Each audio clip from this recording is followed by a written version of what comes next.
അങ്ങനെ കുറേ ലാഗടിച്ച് ഞാൻ എൻ്റെ വീട്ടിലേക്ക് പോകാൻ വേണ്ടി തീരുമാനിച്ചു.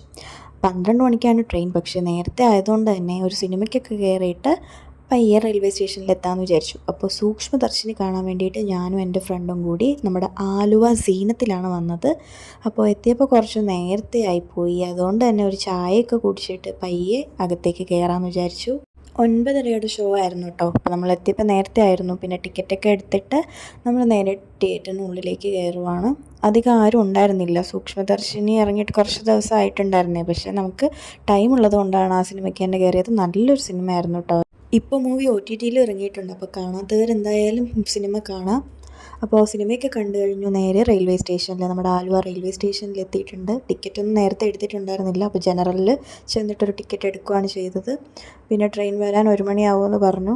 അങ്ങനെ അതുവരെ അവിടെ വെയിറ്റ് ചെയ്തു. അവസാനം 1 മണിയായപ്പോൾ ട്രെയിൻ വന്നു, കയറി. രാവിലെ ഒരു 5 മണിയൊക്കെ ആയപ്പോൾ ഞാൻ ട്രിവാൻഡ്രം എത്തി. കുറേ നാളത്തേക്ക് ശേഷമാണ് എൻ്റെ നാട് ഞാൻ കാണുന്നത്. അതിൻ്റെ ഒരു സന്തോഷമൊക്കെ എനിക്കുണ്ടായിരുന്നു.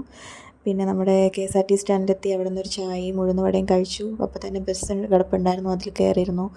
പോകുന്ന വഴിക്ക് പഴയ സ്ഥലങ്ങളൊക്കെ കാണുന്നുണ്ട്. നമ്മുടെ പാളയം പള്ളി, പിന്നെ മസ്കറ്റ് ഹോട്ടൽ, ഇതൊക്കെ കുറേ നാളായിട്ട് കണ്ടിട്ട്. ആറ്റിങ്ങൽ ടൗൺ എത്തി. എന്നിട്ട് നമ്മുടെ താഴെയിളമ്പ ബസ്സിൽ, പ്രൈവറ്റ് ബസ്സിൽ കയറി താഴെയിളമ്പ എത്തി. റോഡൊക്കെ ആകെ മോശമായിട്ട് കിടക്കുന്നത്. ഞാൻ പോകുമ്പോൾ ഇങ്ങനെയൊന്നും ആയിരുന്നില്ല കേട്ടോ. ഇപ്പം മൊത്തം മഴയും ഇതുമൊക്കെ ആയിട്ട് റോഡൊക്കെ പൊളിഞ്ഞ് നശിച്ച് കിടക്കുവാണ്. എന്നാലും ഒരു വൈബ് തന്നെയാണ്. ഫുൾ പച്ചപ്പും ഇതൊക്കെ കണ്ടിട്ട് കുറേ നാളായി. അപ്പോൾ അതൊക്കെ കാണുമ്പോൾ ഒരു സന്തോഷം. ഞാൻ വീട്ടിൽ ഏറ്റവും ഇഷ്ടപ്പെടുന്ന എൻ്റെ ഈ ഒരു കുളമാണ്. പക്ഷേ ഈ കുളം ഇപ്പോൾ പായലുമായി നശിച്ച് കിടക്കുവാണ് കേട്ടോ. ഇതാണ് എൻ്റെ വീട്, അമോർ. കുറേ നാളായി കണ്ടിട്ട്. അങ്ങനെ ഞാൻ എൻ്റെ പരിസരമൊക്കെ നോക്കുമായിരുന്നു. ഞാൻ ചെന്ന സമയവും നല്ലതായിരുന്നു. നല്ല മഴയത്ത് ആ ഫുൾ പച്ചപ്പും എല്ലാം കൂടെ കാണുമ്പോൾ മനസ്സിന് തന്നെ ഒരു സന്തോഷമായിരുന്നു.